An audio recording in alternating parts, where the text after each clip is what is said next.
Hey everyone, and welcome back to another Etheria restart video. So for those of you who are new to the channel, this is the first video you're checking out on my channel. Welcome. My name is Zep, and I plan or strive to make at least one Etheria restart video a day. Of course, life comes up and I might not always get that out, but that is my goal. This is a new game that is coming out June 5th. It's their global launch. What you're seeing right here is the final beta test that they did in early May to give us an idea of what was going to be available for launch. Now, there are some possibilities that maybe one or two things are introduced, maybe characters or game modes prior to the launch that is not a part of this closed beta.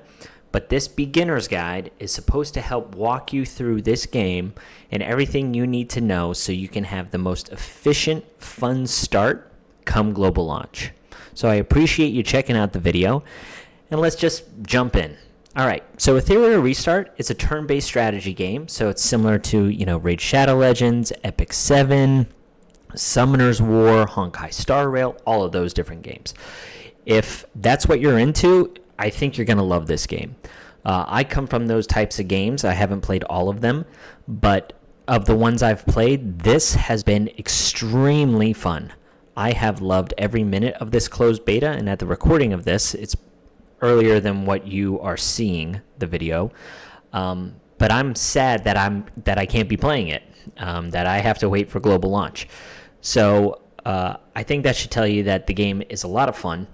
It's got a lot of really cool, unique features to it, which we're going to be going over here today. It's got a lot of customization and variance, which makes every day kind of feel unique. So with that being said, let's just dive in. Let's start talking about the things that you really need to pay attention to whenever you're starting out. All right, so in this game, just like most games, there's typically three currencies that you have at the top. What they are is your stability, which is your energy. Now, a lot of people have talked about this being capped or an issue. I have honestly not seen it. However, I don't know if that's going to change or not the later you get into the game, because like most games at the start, everything is in abundance, so it might peter out. However, I have not come across that. I will tell you though, stability refreshes are capped in this game. So your next currency is Hydra Crystals, and you are most likely going to be using these for your stamina refreshes. It's one of the best things to use the crystals on because the game, at least at the very beginning, gives you plenty of summons. Now, the nice thing about this game is if you acquire one copy of a character, the character is 100% usable. Additional copies of that character are nice. However, they do not enhance the character to crazy amounts that you've seen in other games. So you'll only really need one copy of a character. That means that you can use this universal currency or your premium currency to expand your stamina refills. So the game does offer these stamina recharges. They call them mental stabilizers. You get one daily whenever you complete your daily quests. So my recommendation for your stamina is to kind of save these. Utilize your gems or your Hydra Crystals for the day, and if you want to keep playing or you want to progress more and push more, then you can utilize these mental stabilizers. But because you can only get 10 refreshes a day from your crystals, as you see here, this is the max. I highly recommend you just use your crystals for that first, save these up, and then if you want to progress, like I said, then you can dive into that. So that is the max amount of refills that you can do per day off of your crystals. Now, I think there's ways, actually, I do know that there are options in the shop that you can buy weekly. I don't think there's many daily, but we will talk about that as we run through the rest of the game. And then the third currency that you see at the top here is called Etheria Coin. This is mainly just to upgrade your gear, which they call modules in this game. I haven't seen any other use for this. You don't require it when you're leveling up characters or anything of that nature, at least that I've paid attention to. I will say, as I have progressed up to level 40, which is my account level here, we'll talk about this in a second, the Etheria coin does eventually become a bottleneck. This is very common in most gacha games. However, the game does offer you plenty of ways to acquire this, and I will mention those later on in the video. So those are the 3 premium currencies, okay? We're going to talk about your animuses, which are your characters. These are, the main thing that you're going to build up to allow you to get through content. Before we jump in to those characters, though, I do want to mention this item on the far left. It is called a Hyperlink Charter. This is your, account progression kind of guide. I highly suggest you follow this, because if you go, off track with, if you don't follow this, I think your account is going to be all scrambled. It's a very, very good indicator of what you're supposed to be doing, and you shouldn't be jumping over this stuff.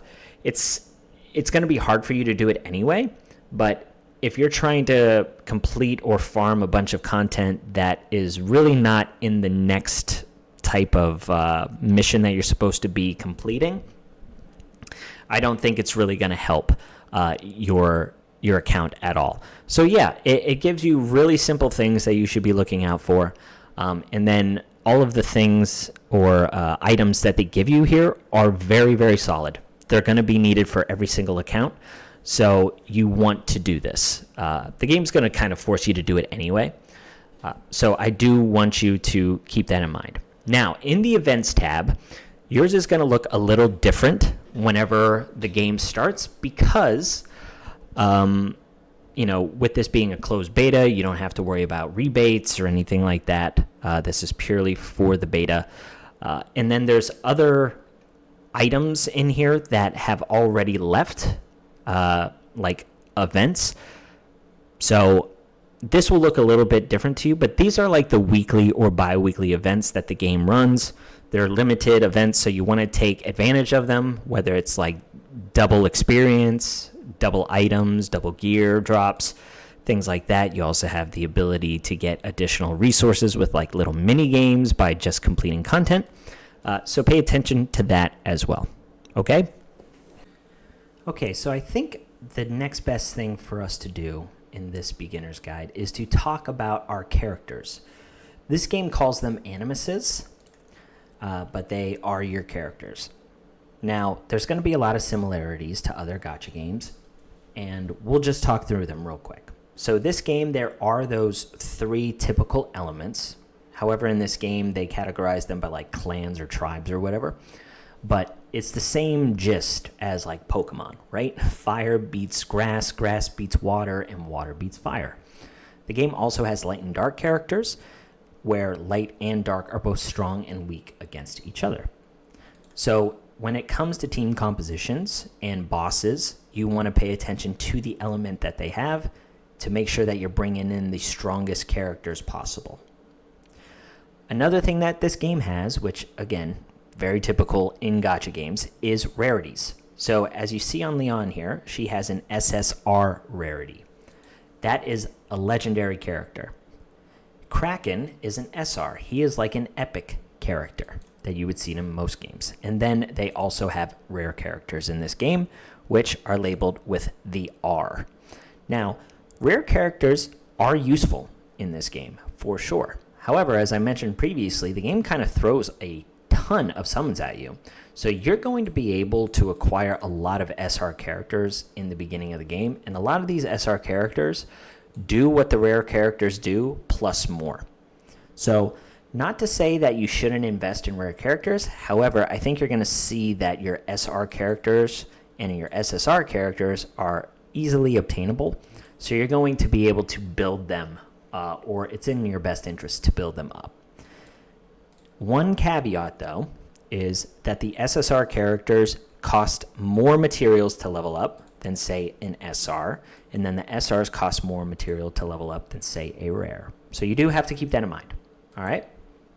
So let's touch briefly on the heroes that the game gives you to start out whenever you're going through the prologue, you're going through the main story, and we'll touch on all the game modes here in the near future. But I do want to touch on some of these characters because they are quite good. Some are worth keeping and investing in for the future, and others you might want to delay investing in or kind of just keep them off to the side. So the first character, well, not the first character, but one of the characters that they give you at the very beginning is Leon.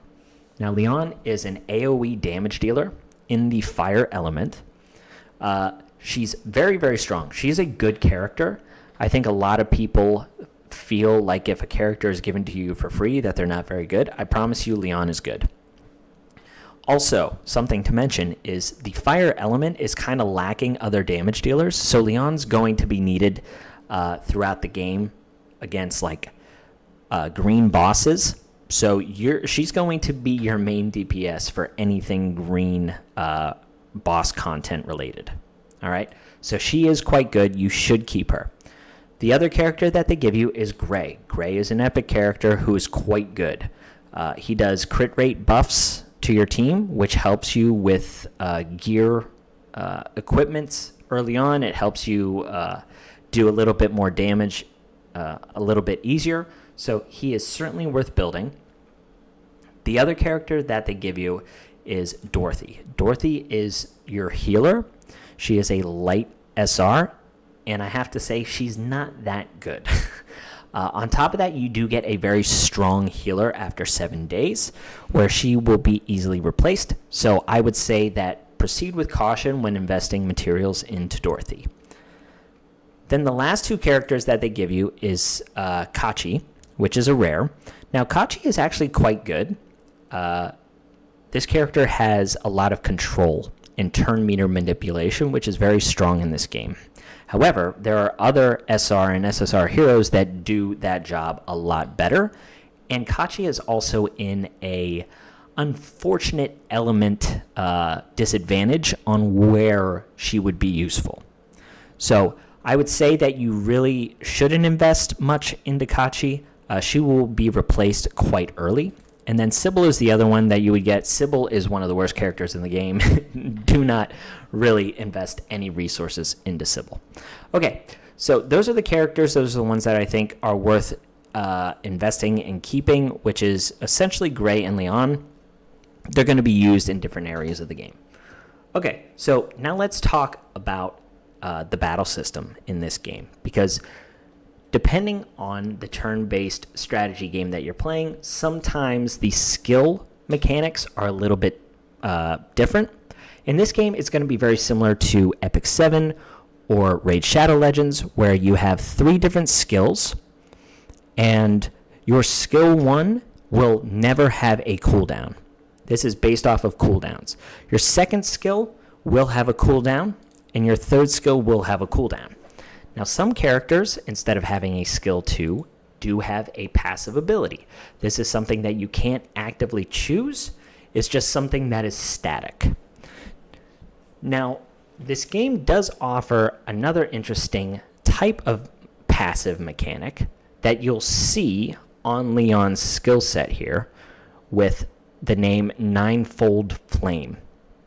This says for each type of buff Leon has, the damage dealt increases by 4.5% up to 5 stacks. This is on the first skill because it will never have a cooldown. This will always be there. The reason why that's important is because there are certain abilities in this game that ignore passives.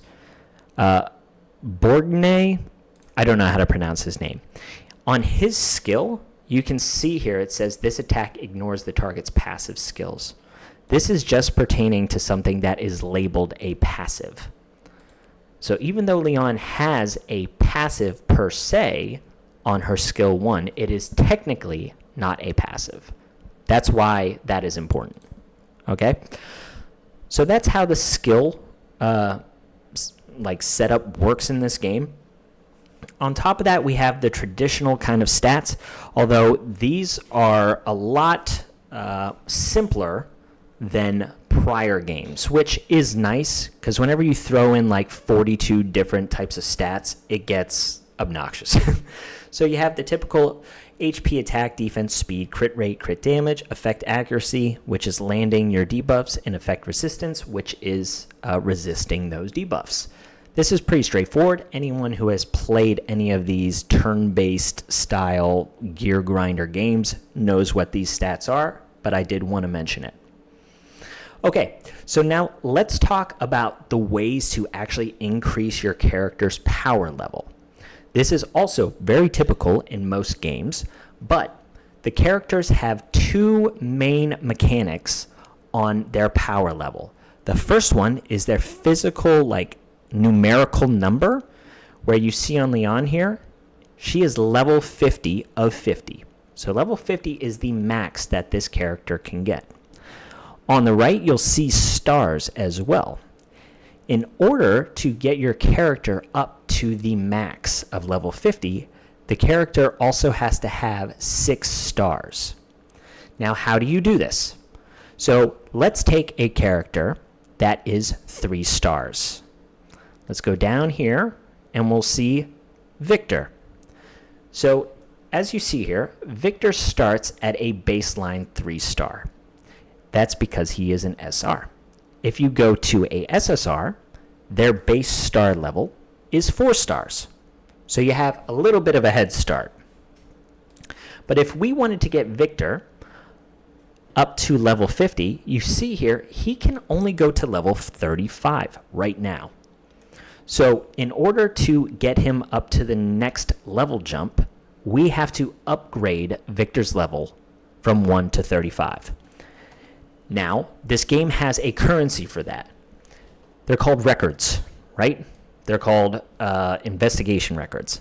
Now, they have different rarities of these records. They have rare, epic, and then legendary, and they give you specific experience points depending on the rarity, obviously legendary being the best. So once you do that, if you have enough records, you can upgrade your character to level 35.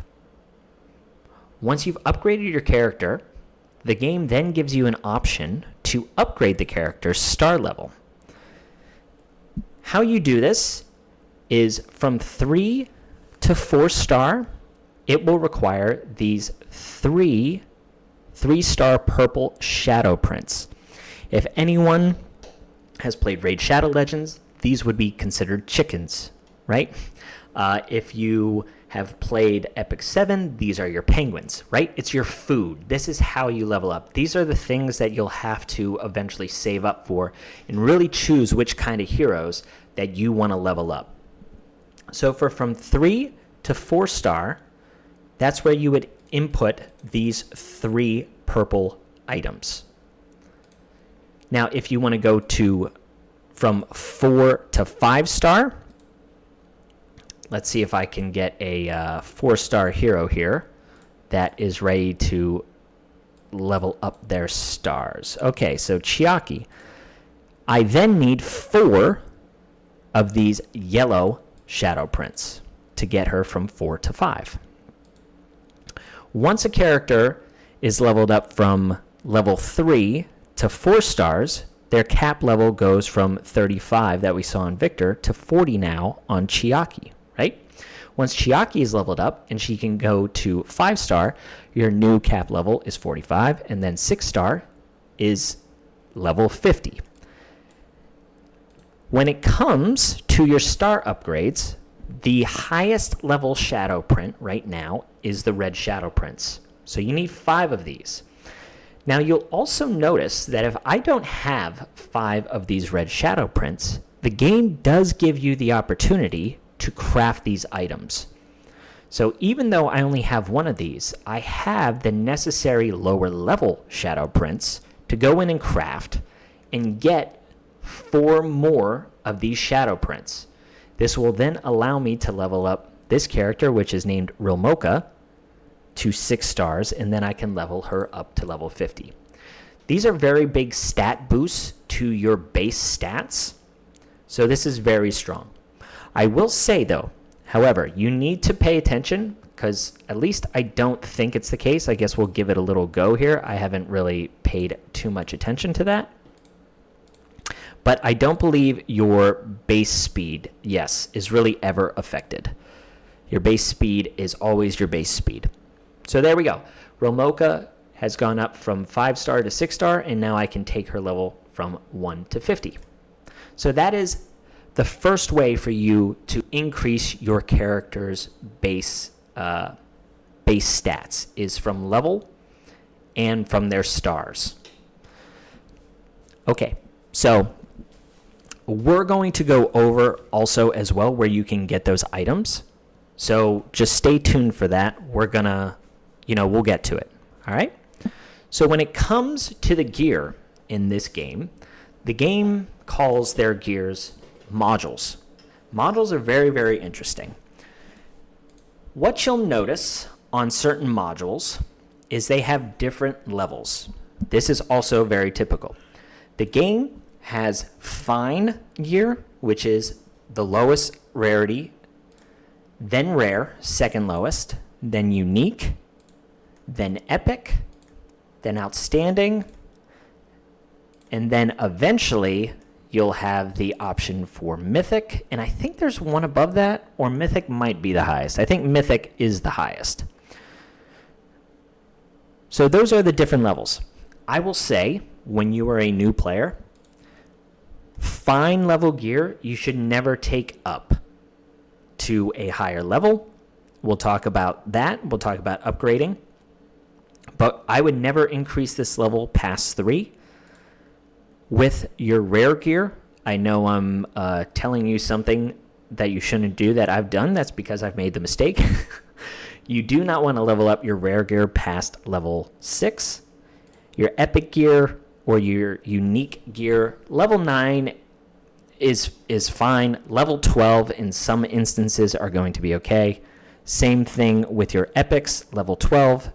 And then your outstanding can go to level 15. And then, of course, your mythic can obviously go to level 15. So let's take the instance of this helmet, okay? I think most people will understand that there are 2 sides to gear.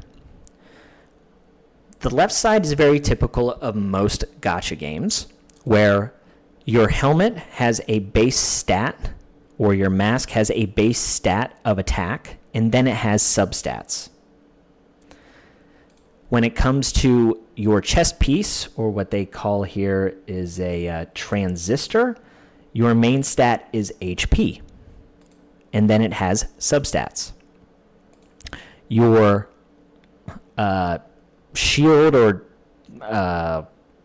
boots or whatever that has the main stat of defense. This will never change, however, the substats do.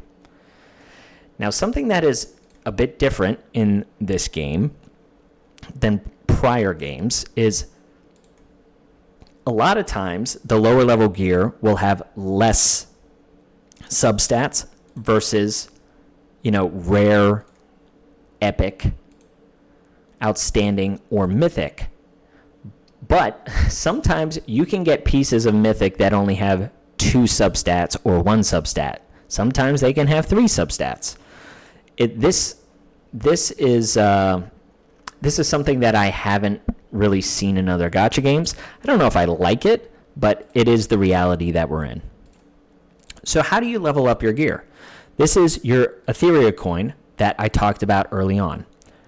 So whenever you level up your gear, your base stats will level up, and then if you have a locked substat, it will unlock that other substat. After that, every 3 levels that you level up, one of the roles will go into the substats. So at level 6 here, we got a roll on base HP, so that leveled up. The next 3 levels, it will go into another substat. So this is defense. This is a terrible roll, by the way. So that's how you level up your gear. The max level is 15. So the other unique part of this game when it comes to modules or gear is something called matrix effects. This is the key kind of unique piece of Etheria Restart. In typical games, what you would do is, let's say you have a piece like this, which is Swift Rush. This is your speed gear. Typically, what games do is, if you have 6 pieces of Swift Rush equipped, then you get, 25% speed boost. But in this game, what they do is they count matrices. And what matrices are the little icons at the top of your gear. So you see on this shield, this has 2 matrices. But as we scroll down here, you'll see that this piece of gear only has 1 matrix on it. So not only does the game have different rarities of gear, but then they also have gear that has higher drop rates of matrices. You have to get up to the highest levels of gear dungeons in order to achieve those additional matrices. But the nice thing about this is it's really cool to mix and match different gear options, especially if you have the ability to get additional matrix emblems. So I believe I have one piece. Yeah, I have one piece here, see, that has 3 matrices on it. This is an extremely valuable piece because if I have 12 pieces or 12 matrices of Swift Rush, I get the maximum value of this gear, which is 35% speed. So if I have just 4 pieces of Swift Rush gear that have 3 matrices on it, I will get the full effect of Swift Rush, so then I'm able to mix and match different gear pieces to really have a lot of complexity and variance with my characters. I really, really like this system. It's really cool. This is the first I've seen of this type, but I do enjoy it. Okay, so we talked about the mask, the transistor, and what's this piece called? A wrist wheel. Those are your left side pieces. When it comes to your right side pieces, they are always the same item. What I mean is this slot, this piece here of Swift Rush with an HP bonus, this can go in any 3 slots. It is not tied to just an upper right, a right middle, or a right bottom. So these are extremely valuable pieces. This is also where you're going to get a bunch of different options for these item slots. You can pick and choose and see which are available by the filter option down here. So you can filter by HP bonus, which is HP percentage, attack percentage, defense percentage, crit rate, crit damage, effect accuracy, and effect resistance. You really never want to have flat HP attack or defense on the right side here. All right? So yeah, very, very valuable pieces. Now, another thing that is quite important in this game that you have to pay attention to when it comes to gear is none of these pieces of gear will have speed as a main stat. They won't. You cannot acquire speed in your gear pieces as a main stat, so pieces of gear that have speed as a substat are extremely valuable. All right? Fair warning. I think that's a pretty good understanding of modules. Now, one thing that's really awesome about this game, we're gonna skip over this prowess option here for a second, is a thing called shells. Now, shells, I've talked about this in a prior video if people have seen my other content. Shells are kind of like a side character for you, a companion, your sidekick. The shells offer a couple different things to you. They also have different rarities, something that we've seen already with our modules. We now see with our shells. So you have lower rarities, but then you also have, epic, which they call unique, purple unique shells. You have epic shells. And you also have mythic shells. You also have rare shells as well. However, rare shells are not very good. So the shells offer you a couple things. And we'll go to the bottom shell here. So the first thing that you'll notice is they also have levels, right? So they can go from level 1 to 10. And this shell has 3 stars as its max. As you go up in rarity, the star level also goes up. So for epics here, you have the possibility of going up to 4 stars, which means that the overall level is going to be able to go up as well. The other thing that you'll notice is the basic attributes here. So not only do these characters have their own levels, but they also bring their own attributes, which add to the base stats of your character that this shell is equipped to. You can equip these shells to that character. This is an amazing system. This is one of the things that makes this game so fun. All right? So you have base stats. Obviously, as you level up your characters, like your shells here, these stats will go up.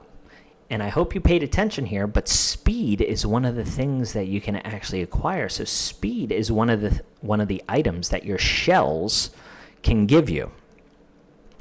Now, the higher level that your shells are, the more stats that they're going to have. So let's say here we have a unique shell. This has already given us 4 speed and 25 attack versus a unique shell that is not leveled up to speed 1 and speed 8. So you want to be able to level up your shells in order to get the additional stat boosts. Now you'll see that the level is capped. So how do you level up your shells? It's the same concept as when you're leveling up your gear, except instead of Etheria coin, the currency to level up your shells is something called training data. And of course, there is a dungeon to farm this up, but this is how you level up the character from level 1 to level 10. Something also to note, just like modules and characters, the higher rarity of the shell, the better base stats they're going to have, the better effects, which we also haven't talked about. Shells also give you different skills, and the higher rarity of the shell, the higher the likelihood of having additional matrices. Yes, shells can add matrices to your module matrices. So this is where things can get truly out of control. All right? So the higher rarity shell, the better. The reason being is because their max level can go up to 40 versus something like a unique character here that can only go to max level 30, which I have here. This is a completely leveled up character. So like a completely leveled up unique shell has 18 speed. It's pretty nice. But a completely leveled up unique or epic shell has 30 speed. The other thing that we need to talk about is something called passives. Passives are another form of stat amplification that these shells offer you. The lower rarity shells only allow you to have 2 passives, where epic shells and mythic shells will eventually give you the option to have 3 passives. These passives vary from a bunch of different things. If you want to look at the passive effects, it'll tell you in this little exclamation icon above the passives themselves all of the things that you're able to get. Now they have different ranges, like different roles per se. For uniques, they can go up to a base attack stat of 90 additional points, but they also have attack percentage rolls as well. You'll also see on the higher level rarity shells is they have higher rolls. And same goes for the mythic characters, which again, the highest level rarity of this type of item, which is the shell, the higher amount of stats you're going to be able to get. So in your passives, on slot 1, it's a lot of just pure base stats. In passive slot 2, this is where you get some real good stuff. You can get healing, shields, effect accuracy, or speed. Yes, and it can roll all the way up to 20. So 20 additional speed just on your shell. Shells are going to be extremely important for account progression. Also, if you want to compete in PvP. And then the third passive slot gives you like raw damage dealt percentage, decreased damage taken, other kind of like unique scenarios, but this is really cool. So let's talk about how you actually level up the character. So as I've said, you can level up this character with the raw kind of XP for the shells. So you can upgrade them to level 10 while they are 1 star. In order to get to the next star level, you have to basically crunch one of your other characters that is the exact same character. So a dupe. Okay? Now when you're doing this, you really want to pay attention to the matrices, because like in this instance, I'm leveling up a character that has 4 total matrices, where I just crunched a character that had 5. That wasn't ideal for me, but anyway. Once you get to that first star level, once you go from 1 to 2, your first passive activates. And you saw there that I got crystallization. So crystallization is just a raw 50 points of defense added to my character. This is not a great passive. It's okay, but it's not the one that we want, especially on a character like White Fang, who is a damage-dealing shell. And you can tell this by reading his effect. His effect says after the owner takes action, follows up on the main target, dealing 2 hits of 120% damage. And then on a critical hit, it increases your character's crit damage by 5%, and this can happen 10 times. So we don't necessarily want this kind of passive. Is there a way to re-roll this passive? There sure is. On Empower, over on the far left side here, you see an option called Reconfigure. So if you go to Reconfigure, you can actually re-roll this passive.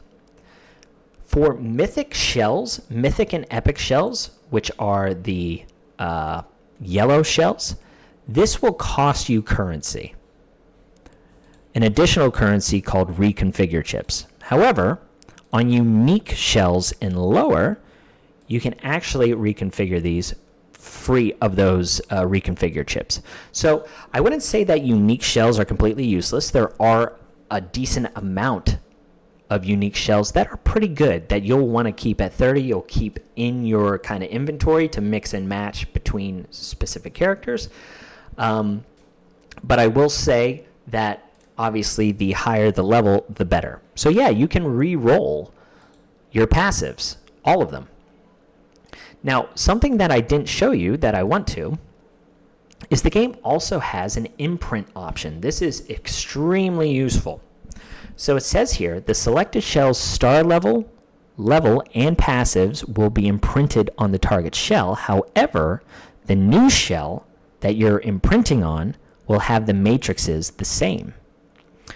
So let's say that I want White Fang to stay here. Let's say I've leveled him up to level 40. Let's see if I can take one of the characters up here. Like let's say Diamond Heart. For Diamond Heart, we are going to take Diamond Heart off of these characters. And let's say I want to imprint Diamond Heart onto another character. I actually can't do that because it's fully leveled up. I should have mentioned that, sorry. So here, this character has 3 Swift Rush and 3 Cure, right? This is a very good character. Let's say this character was not fully leveled up, but it was at level 39 and it had these passives on it. But I did not like the matrices.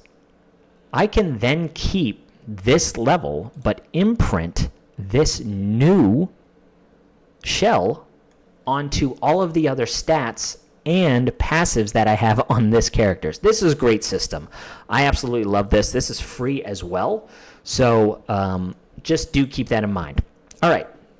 So that's shells. I'm pretty sure I mentioned everything there. I'll talk about where to farm them and all that. But shells and modules are going to be the main way that you're going to be leveling up your characters. You're going to be able to mix and match and have a lot of variance. So that's going to be really exciting. All right. So now the last thing that you can do to level up your characters is something called Prowess. So as you'll see here in the main details, this skill has 5 different levels. At level 1, it does a specific thing, and then at level 2, if you level it up, the damage multiplier of Leon will go from 70% to 80%. Leon also recovers a little bit of HP on her level 1 skill 1, but if you level it up to level 3, you're going to be recovering 50%, and so on and so forth. I will honestly tell you that beside additional copies of a character, usually in games like this, additional characters greatly unlock a character's potential. That is not the case in this game. In this game, it is unlocking additional skills. This is how you really maximize a character's potential. And we're going to talk about the item that you need for this whenever we discuss it in Prowess, because it is the most valuable item in the entire game. All right? So in Prowess has on this main node here the ability for you to go in and take your dupe characters that you might have pulled, and you can put them into this slot, because you can't use multiple characters. Like if I have 3 Leons, I can't put three Leons. You can only use 1 copy of the character in a battle. So if you pull, a dupe, you should 100% use this system, because otherwise it's just sitting there. It does nothing. So on the first increase, you get 5% to your attack, defense, and HP for Leon. This is very good. Her second is 12% damage, more HP, attack, and defense. Then she gets crit rate, and then the last node, she gets increased damage dealt by 10%, and she takes 10%. So these are good increases, but in comparison to other games, I don't think it's anywhere near as impactful. So that's the main node. Then you also have 3 subnodes for each skill or passive, depending on the character. Like Bjorn has a skill 2, which is his passive, right? So on, let's say, skill 1 here, you have a couple nodes that you have to activate before you can even get to the level 2 skill up. However, this is a good thing. You don't want to miss this, because these are very valuable base stats. So on the skill 1 for Leon, she will get 25 base stat, 40 base stats, then 5% to her base attack, 60 more base attack, and then another 5%. So she's getting 10% attack boost, along with 125 base stat on top of this number. So these are big boosts. On her skill 2, you also have defense, right? This is really key. But then eventually you will get to the point where you need to level up this skill. This is where you'll see an item called a lattice. Now for SSRs, it's called a perfect lattice. For SRs, it is called a evolution lattice. These are the rarest items in the game. There are plenty of ways to get them, so that's good. We're going to talk about shops and all those other things here in the future. But this is how you actually level up your character from level 1 to level 2 to level 3, level 4, level 5. You have additional items that you'll have to acquire in order to get to that point. Like you'll see here on Lily, it's going to require these anima imprints. Now, depending on the element, that specific character is going to need the corresponding imprint for their element. So for this one, it is a disorder or dark element. For this character, you're going to need fire. Now, there's different dungeons to farm the individual element, so that's very nice. But for like Bientin here, I need 30 of these fire chips in order to activate this base attack. And then the next is another 30. The next boost is 60. Now, in order to get another 60 attack, I need 60 more of these imprints. You'll see on SRs, the requirement is 10 less. That's what I was saying. It's much less resource intensive to level up SRs in comparison to SSRs, and it's less resource intensive to level up rares in comparison to SRs. So yeah, these chips, as you scale up in level, you're going to need higher level rarity chips. One of the key things to note in Prowess is depending on the skill, Prowess node, each character also has the ability to gain additional speed. So speed is very, very hard to come by and rare in this game. We've already talked about, modules not having that as a base stat. We've also talked about shells having it and the shell passives, right? Those are the ways to get it. On top of that, you also have speed in your Prowess. It's not always on the level 1. For Yang here, it is. However, for Leon, her speed stats are actually in her skill 3, which I have fully leveled up. So each skill level up for a character is only 1. It does not scale up. It's not like 1, this one needs 2, this one needs 3, this one needs 4. That would be terrible. So each one requires that lattice. But this is very, very straightforward. It gives you base stats, and then it also gives you your skill level ups, which pertaining to each individual character gives them different types of abilities. Like I said, this is the game changer in regards to character development. So that's all we have for character development. We're now going to go talk about the different game modes, where you can acquire these resources to level up your character, and which ones you should maybe prioritize. All right, so let's go talk about where you're going to be spending most of your time. So you can find this up in the top right under challenge, or it's in the bottom right here on this kind of quick menu screen. So in the challenge mode, you'll have daily challenges, you'll have trial challenges, and then you'll also have some limited events. The limited events, they really do last only like 5 days. And the 2 that are running right now are actually pretty fun. I do enjoy those. We'll talk about that here in a bit, just briefly. But these top 4 rows is where you're going to be spending most of your time. All right. So Grim Pursuit is where all of the shells drop. This is where your shells are. Now, the first, I'd say 4 or 5 levels, the first 4 levels for sure, you kind of just want to beat them. You do not want to overfarm them, okay? You'll see here in Jacques, the highest possible drop that you can get is unique, right, in his hard mode. Here, same thing. And then at Apate, you do get some additional drops. Kararu, same thing. Epic. And then once you get to Fabian is where you're going to start dropping the unique, epic shells. I will tell you, though, along the way, this lizard is okay. This is a decent lizard. One of the things that you want to pay attention to, decent shell. It's a decent lizard. That's funny. It's a decent shell. One of the things that you want to pay attention to are the matrices that these shells have the possibility of. This also increases their value.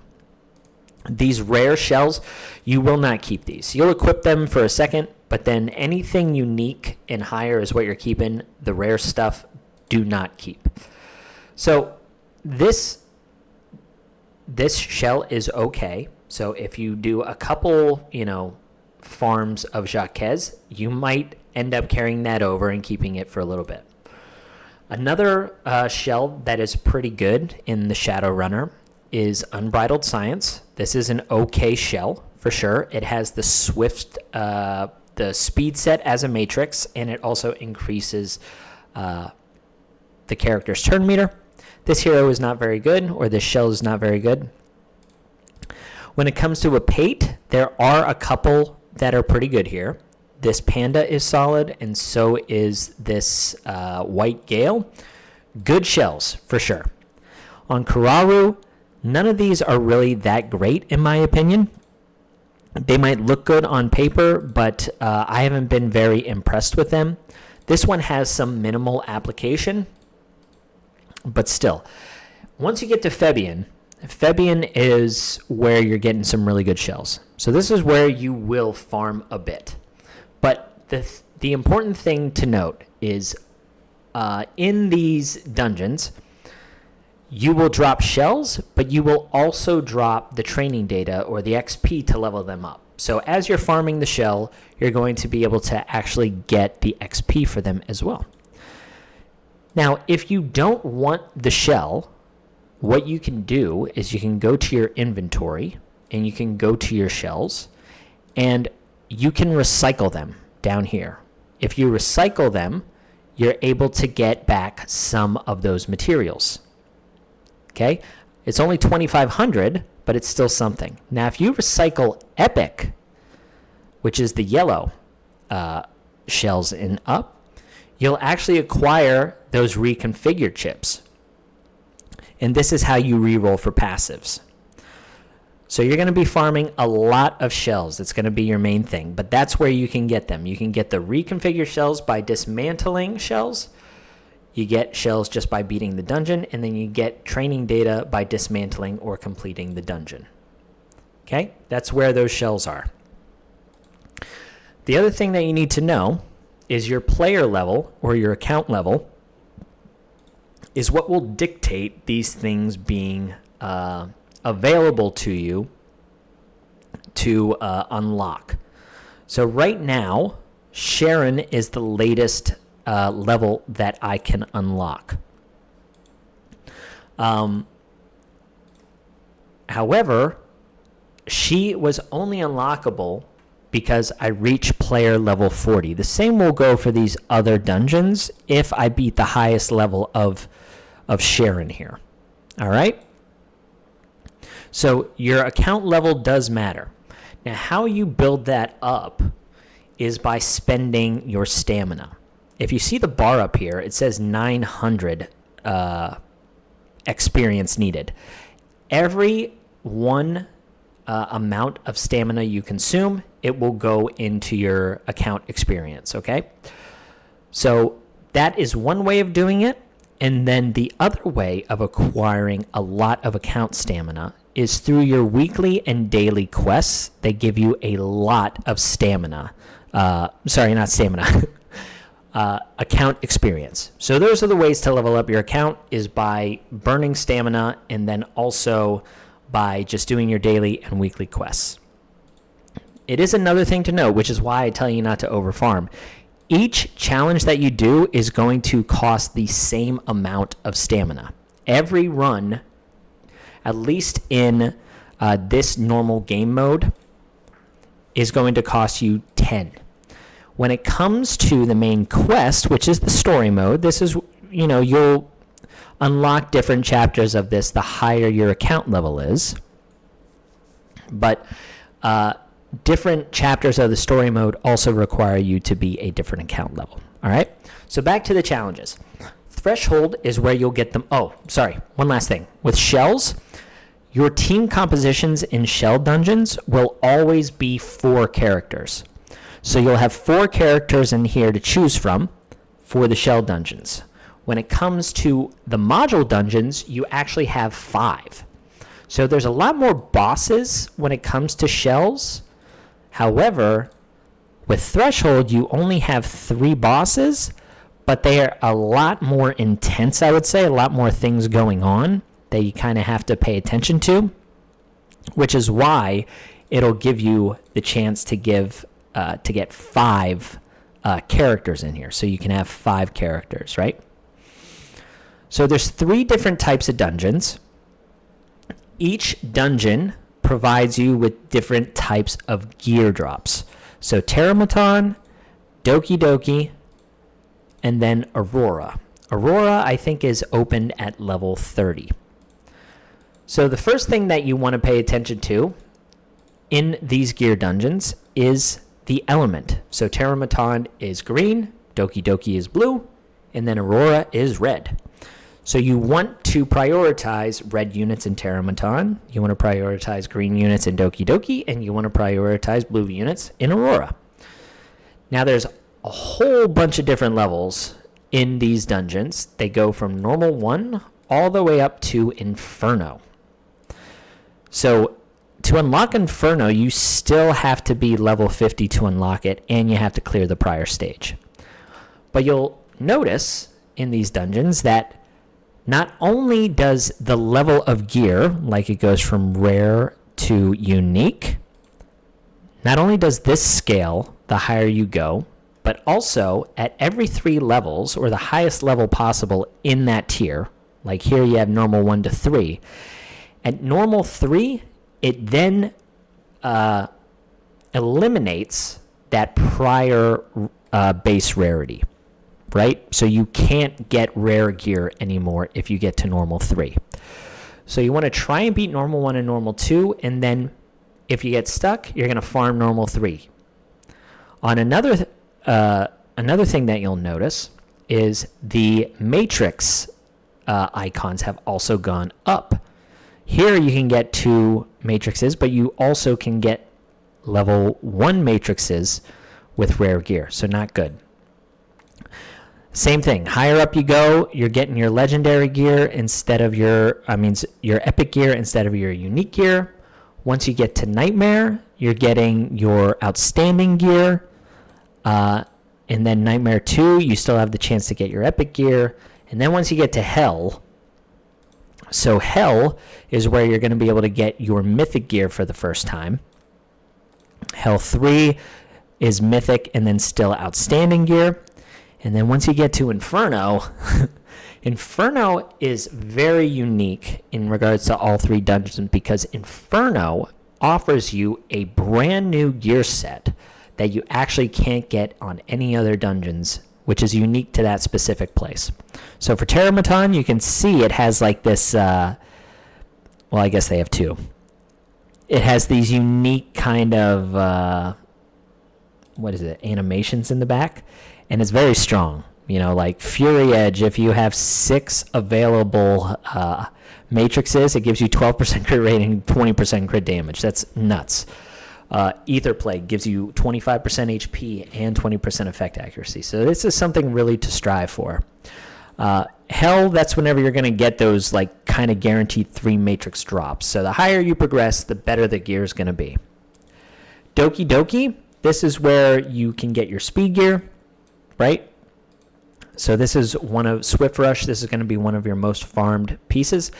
But same goes for here as it does with the Shell Dungeon. What you can do is, as you're farming gear, you're also getting some Etheria coin. So that's where you get your Etheria coin and your modules. All 3 of these dungeons are certainly worth farming. Do not skip on any of them. Even though Terramaton is the first one, there's plenty of good, valuable gear in here. So the investigation level, this goes all the way to level 25, and in order to unlock 25, you have to beat the story mode. So you have to clear chapter 10 of the story mode, and then you can get to the final level of investigation. And what investigation is, this is where you will farm up your hero XP to take them from level 1 to 10. Also, in investigation, you're able to farm up the lowest rarity of shadow prints, so your food. I'm hoping in future in future updates that they will increase the level here, and you'll be allowed to farm maybe 3-star shadow prints, because this is a long and grueling process to say the least. But yeah, this is where you farm your XP and where you farm your shadow prints. All right. And then in the GP outpost, this is where you're farming those specific materials to level up your prowess. So getting to your skill upgrades, getting those like base stat increases that I showed you on your character. This is where you'll farm this. So if you are going into each specific dungeon, They have all the way up to health 3. And depending on the element, so in Reason, all of the enemies will be fire. So you want to bring in water heroes here. All the enemies in Odd will be blue. So you want to bring in green, so on and so forth, okay? Yeah, so that's where you get all of these items. This is where I said you're basically going to be living, okay? But that's how you level up your characters, these top 4 areas. Now, when it comes to the trial challenge, there's some pretty cool things here. So the first mode is Anti-Sync Echoes. This is kind of like a mini quest where you take on a specific character as the boss. And they have 3 different levels where they give you different rewards. The first reward is usually this universal currency where you summon. It's just a free summon on the permanent summon banner. And we'll talk about that here in a second. Along with some Etheria coin, like 100,000 is pretty good. Then hard, you get a summon ticket and you get some XP. And then on Nightmare, you get, you know, an epic piece of gear with a guaranteed main stat of attack bonus. This is that right side piece of gear, which I told you is really important. It's got a lot of variance.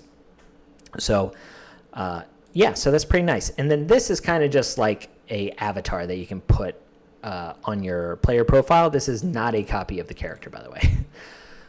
So as you see, as you progress here, this is a one-time reward as well. It will show you what the end item is. As you notice here on Ling Luo, this is one of those lattices that I told you was very valuable. This is for epic skill ups. More pieces of gear, another lattice, more pieces of gear, a legendary or perfect lattice. That's also a good one. So yeah, we even get like outstanding gear, another lattice. At this point, you can eventually get up to like mythic gear, I think. Mythic gear is somewhere around here, but you see plenty of lattices. You get a yellow shadow print. You get an LD summon. So yeah, this is just like a mini game boss mode where you go up against specific characters and you get some decent rewards. Phantom Theater is a very interesting game mode. It is a co-op mode. So what you'll do here is you can create a room, right? And you can have, one of your friends join the room. You can invite them. You can invite one of your friends here to join you. And then you can tag team this boss. This is really cool. So you can pick which boss you want to farm between the green and the red. Now, I believe this will eventually rotate. I don't think the blue boss is always the co-op boss. I could be wrong. But let's say, you have better water heroes to go up against the fire boss. You can choose to take on this boss. If you have like more fire heroes, you can click on the earth boss, click switch, and now this is your team. So if you find a random person, you can also do that with matchmake. You will build a team with a green hero. Against the green boss. Your co-op partner will fight the red boss, and then both of you will include characters to tag team the blue boss. And all of these fights take place at the same time. And depending on your score, you get these loot boxes, and you can play this once a day. So another way to get shadow prints, XP, and Etheria coin. So it's a fun little co-op mode. I've liked this. I haven't dug too much into it, like how to perform at the highest level. But at Nightmare mode, this unlocks at level 50, so your rewards are going to be even better. So that's a fun little team challenge thing. The Ember Trek is your Void Tower, right? This is your tower mode where you go in and you complete the floors. So each floor, you'll have one floor that's a wave of enemies that has, some chests with some items in it, and then you'll face a boss, and then another wave, and then another boss, and so on and so forth. So the bosses have a first time clear reward here.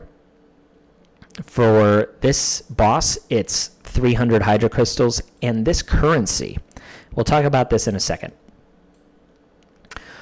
So this resets every month. This is a monthly thing, so you can farm all the way up to 42. You can get yourself another perfect lattice and more currency, but everything along the way is kind of nice. Like, it's small little things. However, this currency here, this supply point, this is a unique thing that they have. It's kind of like a wheel. So yeah, you roll 100 of these things and you have the possibility of getting one of these items. Now what's really cool is you have like a step up item here, or you have 2 times the amount of items. So what you'll do is you'll go to like another wheel, and then you have higher rolls. There's, red shadow prints, the highest level of food. You have more hydro crystals. You have more summons. So it's kind of fun. So neat little thing. But yeah, the tower mode is pretty difficult. I haven't tried to push it or anything during the closed beta, but it's been challenging. And then the Ethernet rally right now is the highest endgame content for PvE. This is where you bring in, and this is why many people have said not to dismantle their Leon, your starter SSR fire hero that I talked about at the beginning. Because in this game mode, you'll have 3 different starting points. You'll have this starting point, you'll have this starting point, and then you'll have this starting point.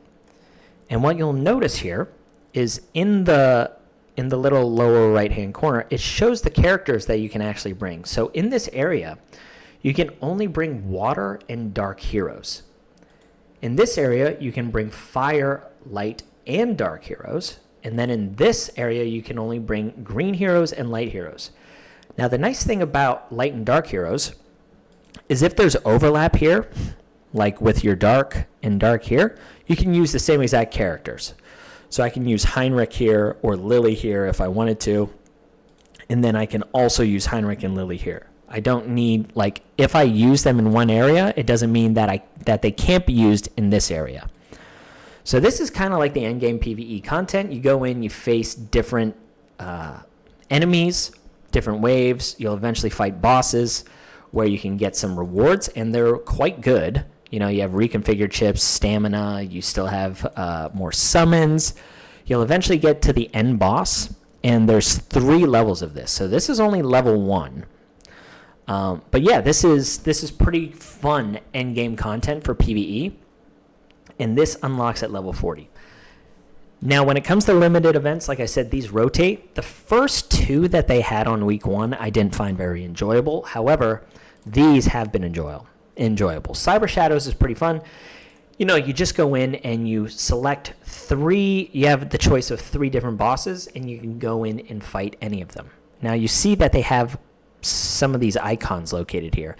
These are important because if you click on Meme Hunt, you'll see which bosses you need to defeat in order to get specific items. Now, I think you can clear all of these because you can fight this 5 times a day.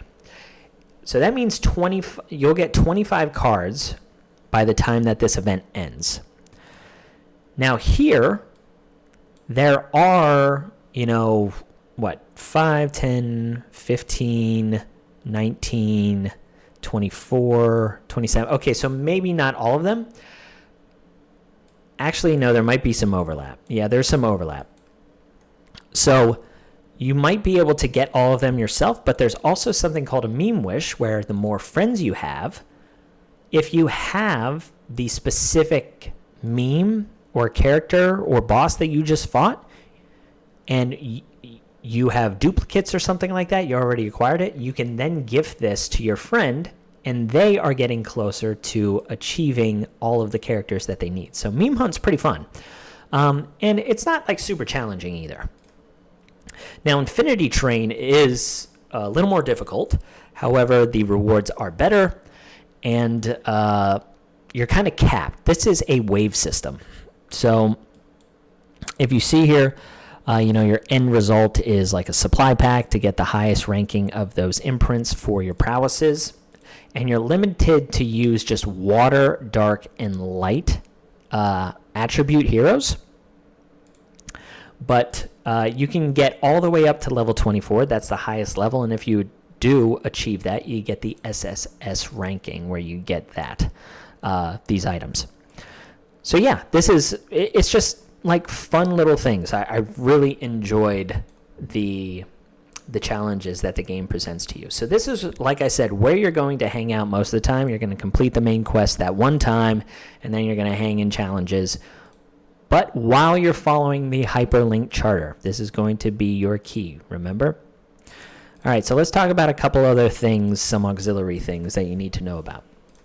Unions. Unions are your clan or guild, and these are really, really important to have a active guild, okay? You can have up to 30 members, and when you have 30 members, on your daily check-in, if all 30 members check in, actually I think it's 25, so if 25 of the 30 check in, you will get 100 stability. So you get 100 energy. You'll also get some currency for the Union shop, which is quite good. And then you'll also get these meme coins, which I'll talk about in a second, along with Union XP, which will level up your Union level. So let's talk about the Union. The Union level. The most important thing about the Union level is the Union shop. If you get higher level unions, you'll be able to get better rewards in here, and they're quite good. Like, you have summons, you have XP, you have one of the few ways to actually get a 4-star shadow print, red shadow print. You have evolution lattices, so your skill ups. You also have a way to get fragments of those perfect lattices, so you can actually build up into those skill level ups in the Union shop every week. This resets every week. You also have Etheria coin. Like, this is really, really important to get your Union up to level 10 for sure. On top of that, if you have more people in your guild, this is co-op points. So every person in your guild has a personal kind of weekly quest that they can go in and do, and if they do, they'll basically be contributing to the guild to eventually level up and get all of these rewards. So you could get a free 4-star chicken every week with your guild, along with a summon and a stamina, a mental stabilizer. You get these packs, so very, very nice. And then also the rewards along the way are certainly useful. You know, stamina reconfigured chips, experience, all of those things. On a Union assistance basis, this is where those meme coins come in. So right here, you can pick and choose the type of hero that you want to ask for support on. So I have a couple guild members here that want meme coins for these characters. So I want additional copies of Leon. I've already supported myself. You can support yourself here if you want. But Cloud, let's say he wants this character, which is Freya. I can give him one of those meme coins. I'll get some Etheria coin and some Union coin for the shop. And if he achieves 4 of those coins, he will get 1 copy, 1 fragment of this character. And at 50 fragments, you get the character. So it's a free way to actually go after characters that you don't have. It will take a while. However, it's something that is a free way to get SSRs. So if you collect 50 fragments, you'll be able to get a free anima fragment. So yeah, this is a really cool system, and another reason why you should be in a union. And then right now they have a guild boss that if you beat the guild boss, it will then go up to the next level and then the next level. So there's 3 levels right now. If you kill the boss, it's small rewards. As you level up, the rewards get better. So yeah, this is your typical guild kind of thing. It seems like they have something already in development or planned. Looks like a guild versus guild kind of thing. But unions are quite important. It's just free additional stuff that you can get. There's other things in here. You have a shop. You have the events that I talked about. There is a Hyperlink pass, so a battle pass. All of the value in here is very good. This is $11. If you're going to be a low spender, this is probably the one thing that you're going to target. It's certainly worth the money if you plan on spending in this game. The last area that we're going to talk about before we go over, the remaining kind of items and the shop stuff is Arena. Now, the game has openly admitted that this is a PvP game, but as you've seen already, there's tons and tons of things to do, even just at launch, for the PvE side. So, with it being a PvP-related game, there's a couple different PvP game modes, and the reason why I preface that it's a PvP game is because the rewards for playing PvP are good.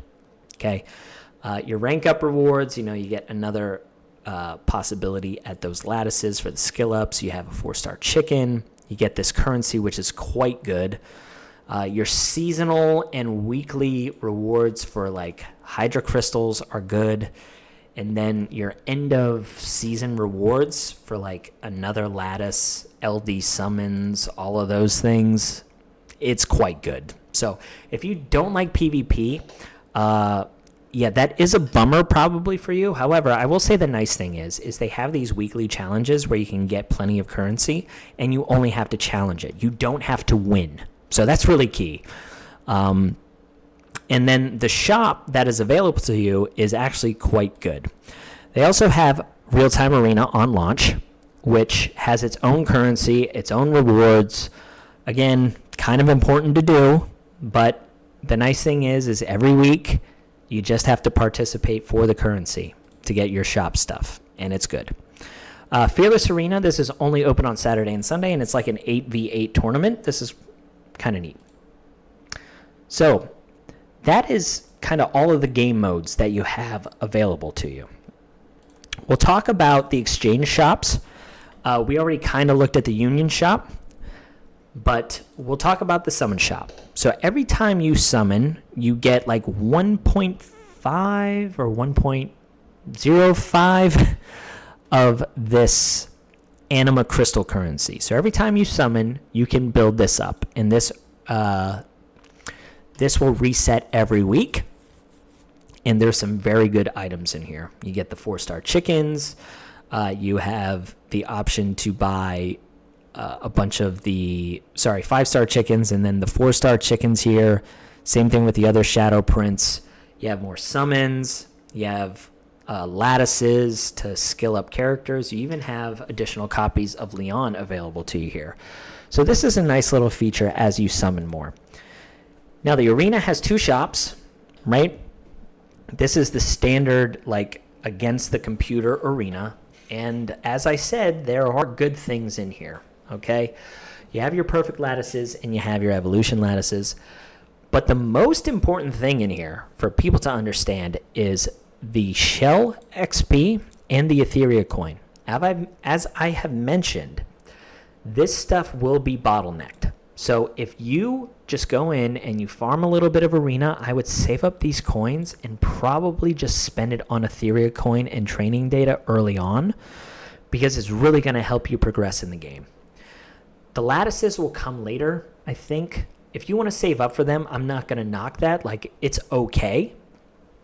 It's just you will find that, you're going to struggle with the bottleneck of Etheria coin, and this is the best place to get it.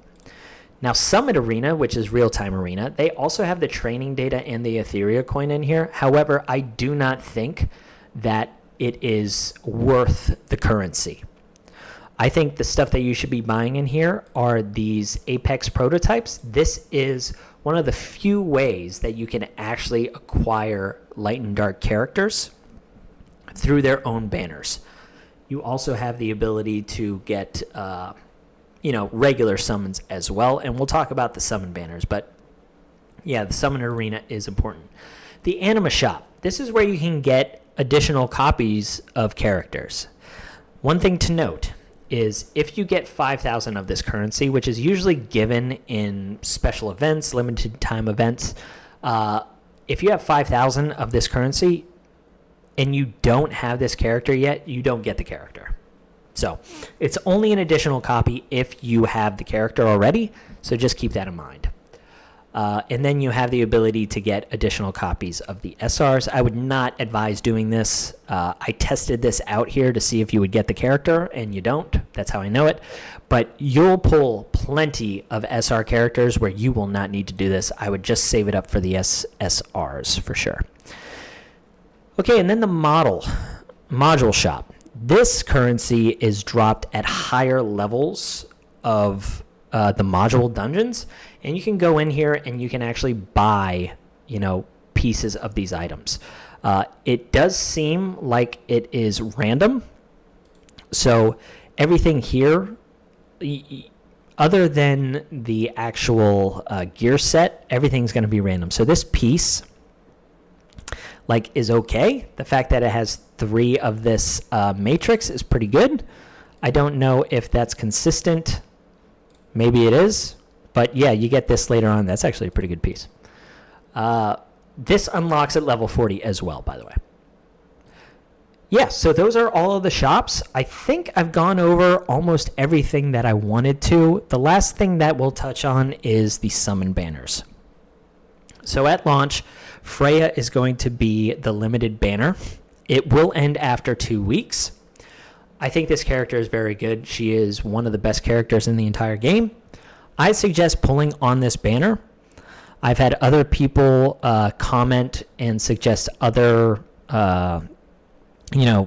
they'd suggest to do something else, and that's okay. I just think that this character, the earlier you get her, the better. It'll help you progress and eventually get more summons. So yeah, I recommend her. On top of that, on this banner, you have a rate up increase for 3 very strong SR heroes. That's why I kind of recommend it.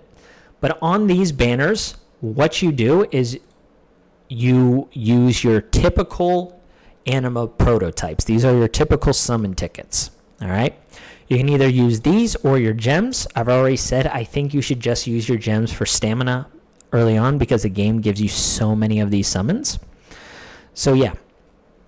And the game just hands these out to you, or you can buy them in the shop. They also do light and dark limited banners here. And I should mention that it says here guaranteed SSR Freya within 100 summons. There is no 50-50 in this game, which is amazing. I hate when gachas do that. So if you have 100 summons, you're guaranteed to get Freya. You could get her early, but that is the pity. They also have a hard pity on LDs. The LD limited banner at the beginning of the game will be Messiah. He is very strong, but you will need 100 summons, and the only way to get these summons is through purchasing them or getting them in a very limited capacity at the shops. So once per week, you have the ability to exchange some of these Hydra crystals for 5 of these summons. This is only once per week. So this is one way of doing it. The other way is from these individual shops. You can't get it there.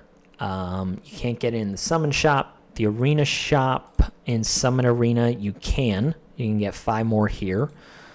And that's it. So you can get like 10 a week, which isn't bad. So in 10 weeks, you will be guaranteed to be able to get an LD on the banner. I would highly suggest just saving these. You never, I don't know if, I'm almost positive that the pity does not carry over. So if you do not have enough of this summon ticket, you can't do it with, well, you can do it with tokens. Sorry, you can do it with crystals, but you saw there was 3,000 crystals for a 10 pull. Where if you pull on like a normal banner, it is only 1,000 crystals. So it's 3 times the price. But you never, ever, ever, ever, ever pull on an LD banner unless you can guarantee the pity. All right? The other thing that the game's going to give you, and this is something that I suggest waiting on, is you have a targeted summon banner. In the beta, this does not have a time limit. I don't know if that's going to be the same on global launch. But within 40 summons, you can get an SSR, and there are some very good ones in here. I'm going to have either a video prior to this or after this talking about which characters you should go after. There's like 5 or 6 standout characters in here that I think you should pull for. But I would wait because, as I've mentioned, the game gives you tons of summons, and I would actually pull on this banner. The reason being is your pity on this banner is at 80 summons. So at 80 summons, you're guaranteed an SSR. But you'll also notice that you can pull LD legendaries and epics on this banner. So you never know if you're going to be able to pull one of these really good characters. So do not sleep on this permanent banner. And then they also have a static LD banner where you're guaranteed to get one of the 5 LD legendaries that they have after 80 summons. So you can also do this. The nice thing is 4 out of the 5 heroes here are quite good. The 5th one, Shadow Sonya, not great. But, yeah, it would be less currency. So one thing to think about.